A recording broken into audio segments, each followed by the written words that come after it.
de France Culture. France Culture la nuit, une mémoire radiophonique. Le fantastique social, les faits divers. Chaque arrondissement de Paris devient un village.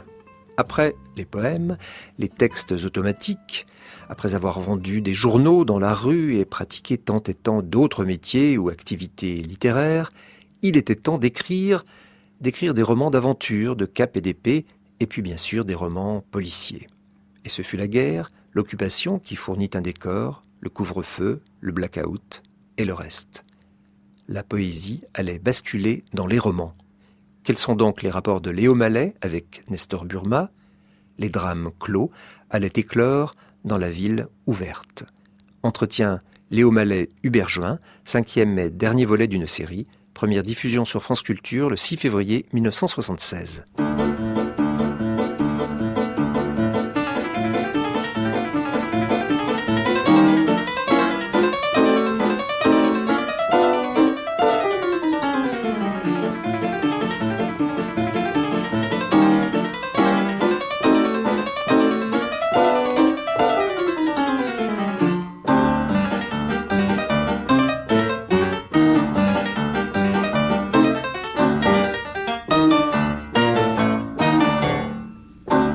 Donc Léo Mallet, à un moment donné, vous trouvez incompatible l'activité nouvelle qui va être la vôtre dorénavant, c'est-à-dire celle de romancier, et celle de membre, disons, du groupe surréaliste. Comment ça s'est-il passé, ça ?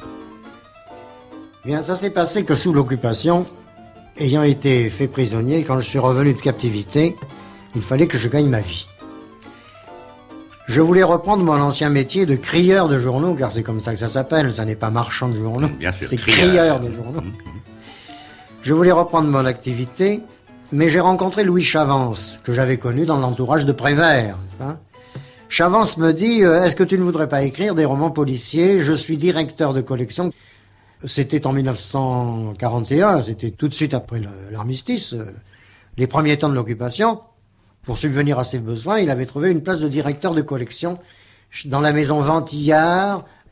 Alors il me dit, je suis directeur de collection, je cherche des textes, est-ce que tu veux écrire des romans policiers ? Moi j'ai dit, j'avais fait un vague essai quelques années auparavant, et je n'étais pas allé au-delà de la page 10. Mais j'ai dit, écoute, maintenant, il faut choisir, il faut se jeter à l'eau, je vais essayer de faire quelque chose. Et alors j'ai fait un roman. Alors il me dit, ce sont des romans sous pseudonyme anglo-saxon, pour donner le change au lecteur, et ça se passe bien entendu en Amérique ou en Angleterre. Alors j'ai écrit quelques romans policiers comme ça sous pseudonyme. Le pseudonyme de Frank Harding. C'est ça, Frank Harding. Le nom du président de la République des États-Unis. Et ils ont été bien accueillis, en tout cas par l'éditeur, car il n'était pas question à ce moment-là de critique, n'est-ce pas ? Bien sûr. Et j'ai gagné ma vie comme ça en écrivant des romans de ce genre, puis des petits romans, des romans d'aventure, des romans de cap et d'épée aussi, des tout petits trucs. Et puis un beau jour, alors c'est là qu'apparaît le genre de l'être et la vanité de l'auteur, je me suis dit, mais puisqu'on me dit, parce que je faisais lire autour de moi les bouquins quand ils étaient publiés, toujours je distribuais assez aisément à mes amis, j'ai dit, mais puisque on trouve ce que tu fais pas trop mal, est-ce que tu ne pourrais pas en écrire un sous ton nom ? Et c'est là que j'ai écrit un bouquin qui s'appelait 120 rue de la Gare, où j'ai mis en scène un personnage de détective privé dont on m'a dit qu'il n'existait pas l'équivalent en France, mais là, moi je demande encore à voir, car les gens qui me disent ça n'ont pas travaillé, n'ont pas été le nègre d'un maître chanteur analphabète comme je l'ai été, moi, dans l'orbe duquel gravitaient des personnages très troublants, et notamment des détectives privés. Bon, alors pour en revenir à ce détective privé, je l'ai appelé Nestor Burma. Je ne sais pourquoi, on m'a posé sans voix la question, je n'en sais rien. Et vous avez une idée d'explication là, qui est dans les cahiers du silence. Oui, mais elle est un peu longue à fournir. Mais c'est ça, oui. Le premier chapitre de Fumanchou s'ouvre la nuit chez le docteur Petrie. C'est la nuit, il y a le brouillard, enfin c'est le Londres tel qu'on le voit comme ça dans les romans policiers. On sonne à la porte, le docteur Petrie va ouvrir et il voit devant lui un personnage engoncé dans un pardessus, la pipe à la bouche, et il s'exclame « Nélan Smith de Burma ». car cet homme venait de Birmanie, et le traducteur n'avait pas jugé utile d'écrire de Birmanie. Il s'était imaginé que Burma, c'était une ville ou je ne sais quoi. C'était sonore, Nestor, ça faisait également sonore, et le tout faisait, nous revenons encore à quelque chose, le tout faisait baraque foraine. Baraque foraine et ses peintures idiotes qui étaient tellement prisées par Arthur Rimbaud. Donc le surréalisme collait toujours. Et alors, les romans policiers français, je n'étais pas un grand admirateur des romans policiers français, car je pensais qu'il y manquait quelque chose, il y manquait le décor. Vous n'êtes pas tendre avec Stemann. Je n'aime pas beaucoup, sauf les bouquins de lui qui se passent à Londres. N'entrons pas dans les détails surréalistes, les querelles de personnes. Mais vous n'aimiez pas non plus, faisons vite le panorama, Maigret, parce que d'abord il existait, et puis parce qu'un commissaire, ça vous plaisait pas, un commissaire. Voilà. Pour Maigret... des raisons que nous avons déjà élucidées au cours des entretiens précédents, le commissaire, c'est quand même... ça a peut-être ses racines dans l'histoire Philippe Daudet, ça... Ah, peut-être, oui. On ne sait pas. Non, je ne pouvais pas être Arsène Lupin, car il existait déjà. C'est-à-dire, alors, Arsène Lupin ne puis, Maigret ne daigne, Nestor Burma suit. Voilà. Alors j'ai fait ce détective privé qui évidemment est un petit peu littéraire, si l'on veut, enfin. Et je parlais du décor. Il n'y avait pas de décor dans les romans français. Il y en avait un peu de décor chez Siménon, mais enfin on sentait qu'il était un peu plaqué. Mais sous l'occupation, c'est malheureux à dire, pour les gens qui ont souffert de l'occupation, et moi-même j'en ai souffert comme tout le monde, c'est malheureux à dire, mais l'occupation a apporté le décor qui manquait pour écrire un roman policier, c'est-à-dire, en dehors de toute considération politique ou patriotique ou antipatriotique, tout le monde, il y avait ce décor, c'est-à-dire le couvre-feu, le blackout, le passage de quelques voitures très rares et des bruits parfois lointains de DCA, c'est-à-dire le décor rêvé pour un roman policier. Nous n'avions pas de brouillard en France, il y avait le blackout. Je me suis dit, il faut utiliser ça. Et c'est là que j'ai écrit 120 rue de la Gare, qui a été le premier roman policier, pour ainsi dire contemporain, se passant sous l'occupation, avec comme toile de fond l'occupation. Et il a été d'ailleurs si prisé qu'on en a fait un film. On en a fait un film après. On voulait le faire aussi pendant la guerre, mais on ne savait pas si les prisonniers, car au début ça se passe dans un camp de prisonniers, le producteur était très inquiet. Il ne savait pas comment présenter les prisonniers. Fallait-il les présenter maigres ou gras? Si on les présente gros, on se fera engueuler par les Anglais. Si on les présente maigres, on va se faire engueuler tout de suite par les Allemands. À quoi j'ai répondu, mais écoutez, quand vous aurez une vingtaine de figurants, prenez-en la moitié des gros, la moitié des maigres, n'est-ce pas? Enfin, ils n'ont pas voulu, ils ont attendu que la guerre soit terminée pour faire le film.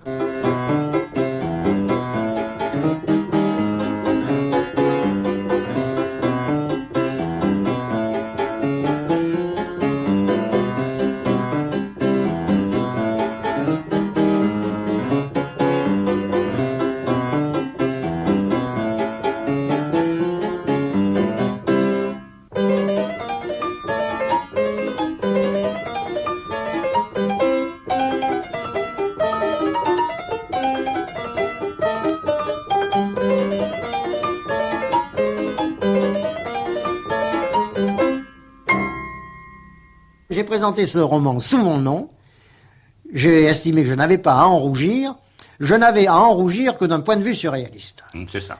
Parce que c'était incompatible. André Breton m'avait appris la rigueur. Cette rigueur, j'y suis toujours fidèle. J'estime qu'écrire des romans policiers, c'est incompatible avec le surréalisme. Depuis quelque temps, on me dit, non pas le contraire, mais on me dit qu'il y a dans mes bouquins, dans mes romans policiers, appelons-le comme ça pour la commodité de la conversation, on me dit que dans mes romans policiers, il y a une part de ma poésie d'antan, un transfert, une sorte de transfert. Lorsque est né Nestor Burma, lorsqu'est né aussi ce décor que vous avez évoqué, ce décor qui va se poursuivre sous d'autres formes, enfin, qui indique déjà les nouveaux mystères de Paris, il est évident qu'à ce moment-là, vous cessez totalement d'écrire de la poésie. Ah oui, pas tout de suite, mais enfin, un an ou deux après, j'ai écrit Le Frère de Lacenaire en 42, 43. On peut dire que ça a marqué, il y a eu une coupure.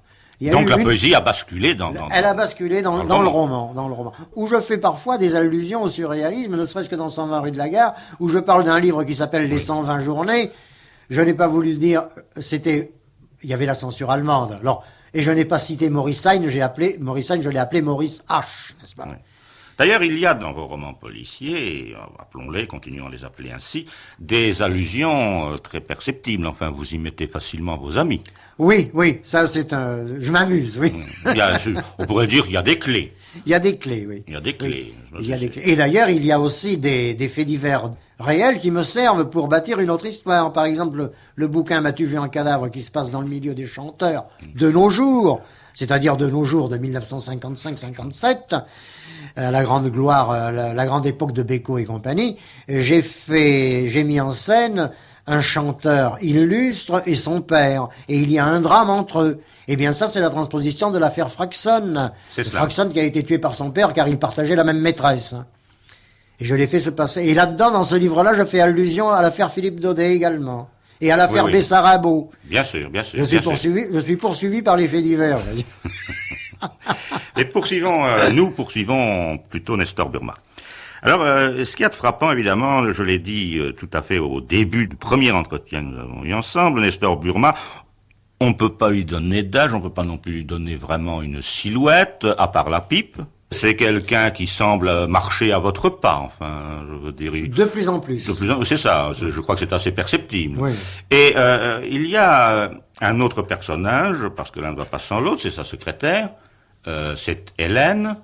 Et dans cette agence qui se trouve située entre le théâtre du Mogador et une boutique de lingerie. Attention, actuellement, les nouveaux mystères de Paris dont vous parlez se passent tous rue des Petits Champs. Enfin, se passent tous. Oui. Le bureau est toujours rue des Petits Champs. Le bureau est rue des Petits Champs. Ce sont pour les bouquins que j'ai écrits pour le Fleuve Noir que je l'ai placé rue de Mogador. C'est ça. Et le personnage auquel je faisais allusion, c'est Hélène.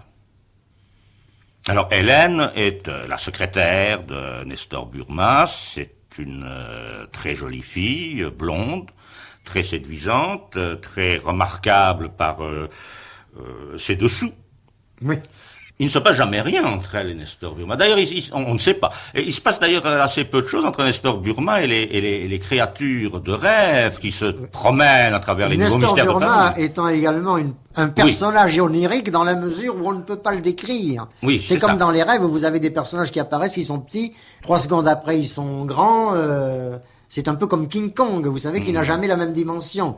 Dans les derniers bouquins que j'ai écrits, il est peut-être un petit peu plus décrit, c'est-à-dire qu'il me ressemble davantage. Mais pour en revenir à Hélène, ça c'est un personnage absolument étonnant, car tout le monde s'interroge, qui est cette bonne femme, et quels sont ses rapports avec Nestor Burma. Est-ce qu'il couche avec, est-ce qu'il ne couche pas? Et j'ai des amis du collège de pataphysique qui vont d'ailleurs, je crois, publier bientôt une étude sur Nestor Burma et Hélène Châtelain. Un grand mystère. Ah ça alors, moi-même je n'en sais rien. Et si j'ai le temps de raconter une anecdote. Oui, bien sûr. Allez. Eh bien un jour je reçois, nous devions être vers 1955, quelque chose dans ce goût-là, je reçois une coupure de presse où le critique qui ne signait pas faisait des éloges d'un de mes romans et disait « Mais quand donc Nestor Burma se mariera-t-il avec Hélène ?» Je réponds à ce personnage en lui disant mais monsieur, je ne sais pas s'il se mariera. Le mariage n'est pas une institution que je prise tellement fort.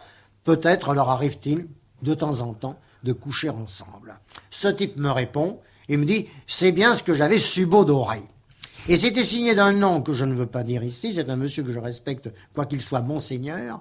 C'est un monseigneur. C'est un homme qui avait une grande place et qui a encore, je crois, une grande place dans la hiérarchie, et qui faisait une petite revue poétique. C'était un personnage qui, à Paris, à ce moment-là, était un grand monsieur de l'Église.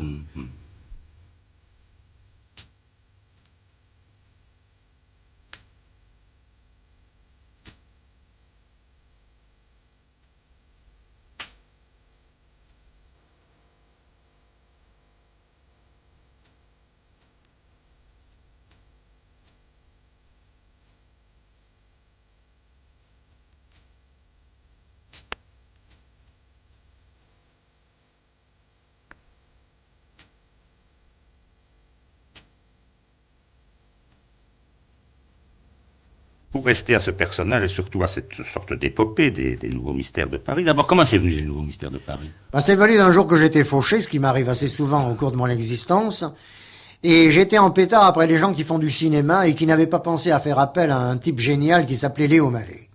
Et je disais, et pourtant, ces imbéciles qui vont tourner on ne sait où, dans des studios ou au diable Vauvert, s'ils n'ont pas vu qu'il y avait Paris, c'était le décor le plus prestigieux pour faire se passer des histoires policières. Et ça, d'ailleurs, l'avait bien compris Louis Feuillade, qui avec les vampires, Fantomas et tout ça, s'était servi de Paris. D'ailleurs, ce qu'il y a de très curieux, c'est que le Nestor Burma du film 120 rue de la Gare, petit garçon, avait joué pour Feuillade. Ah oui, René Dary. René Dary, donc encore là, une rencontre. Le monde est petit. Le monde est petit. Et alors, je me suis ouvert. À ce moment-là, je faisais des paquets chez Hachette. J'étais emballeur chez Hachette. Et parce que j'avais eu une période faste après 120 rue de la Gare, et puis j'étais tombé dans une période moins faste. Ça, c'est j'appelle ça la loi de Nestor Burma. C'est un truc en dents de scie. On monte, on descend, et jusqu'à ce qu'on se casse la gueule. Mais enfin, c'est la loi de Burma. Donc, je faisais des paquets chez Hachette, et j'ai écrit à Maurice Renaud, le directeur de Mystère Magazine, avec qui j'étais en rapport. Je lui ai dit que j'étais bien embêté de faire ce métier, et tout ça, bien sûr.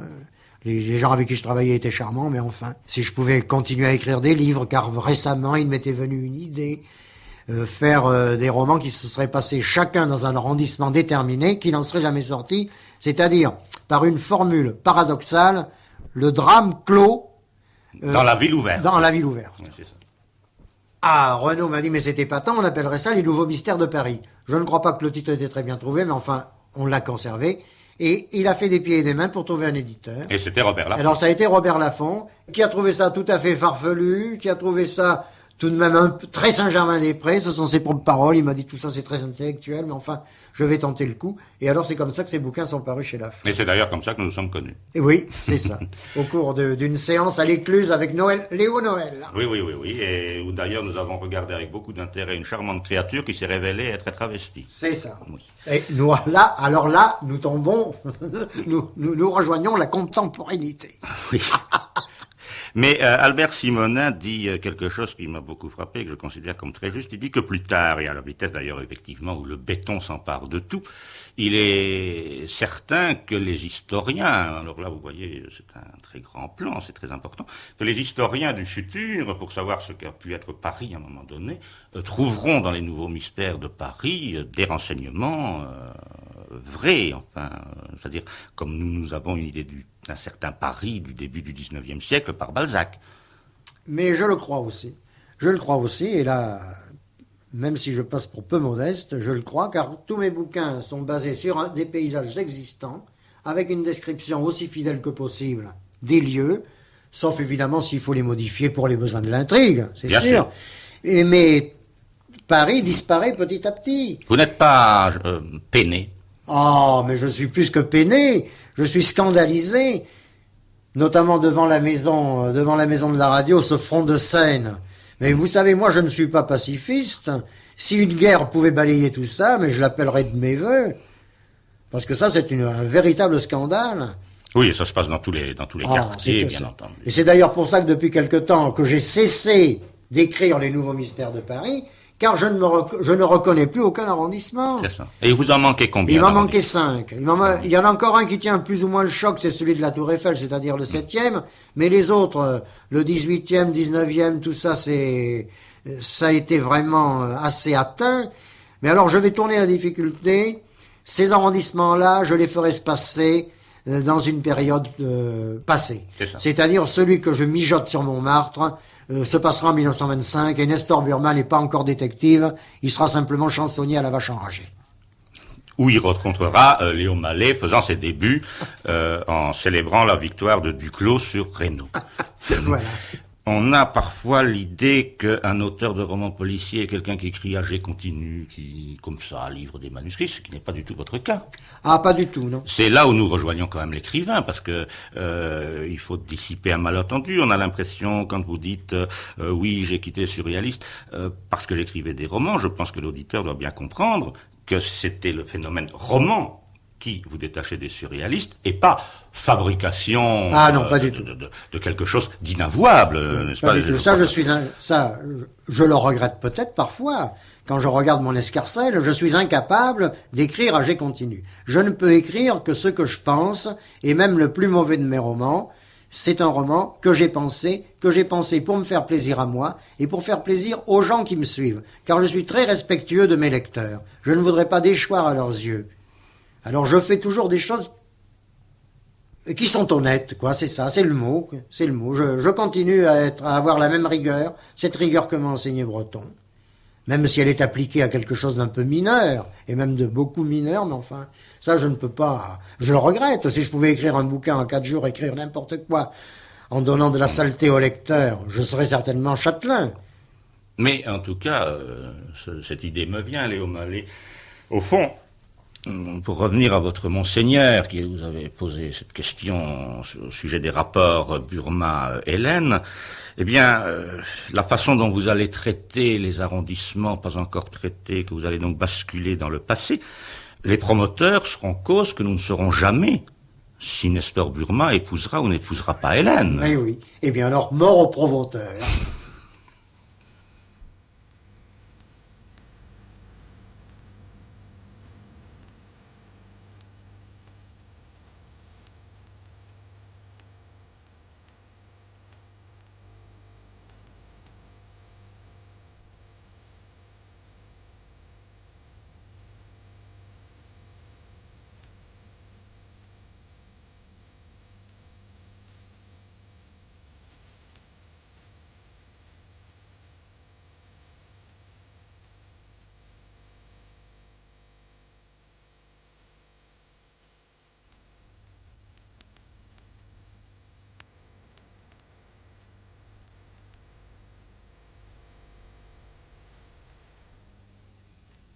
Oui, vous avez parfaitement raison, Léo Mallet, mort au promoteur.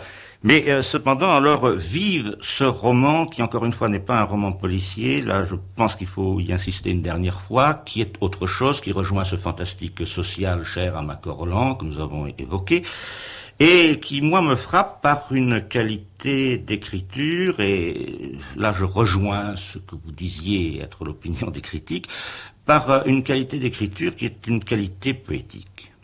En ce sens se passe dans vos romans de Nestor Burma et dans vos romans policiers une sorte de dérive, c'est-à-dire les gens se trouvent dans une réalité la plus scrupuleusement respectée, la description de l'arrondissement, des rues, des quartiers, des boutiques, et tout d'un coup, lorsque paraît ce personnage onirique qu'est Nestor Burma, dans ces faits divers qui, eux, peuvent revenir du passé, sont, si vous voulez, presque des collages sur cette situation parfaitement décrite, on dérive vers l'insolite.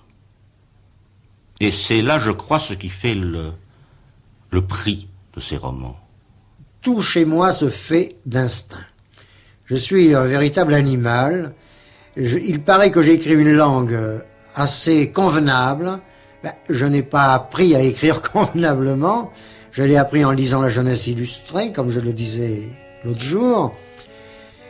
Alors je suis mauvais juge, moi je ne sais pas. Remarquez que je suis content de ce que je fais, bien sûr. Je ne suis pas de ces auteurs qui négligent, qui disent « Oh, mais ça ce sont des bluettes, c'est sans intérêt ». Non, moi j'estime que ce que je fais est intéressant et j'aime bien me relire, contrairement à d'autres. Mais alors, quelle valeur? Là je ne sais pas, je laisse ça aux autres. Et avant de nous quitter, Léo Mallet, je voudrais vous dire, en conclusion, mon impression, mon jugement. Vous êtes un poète. Merci.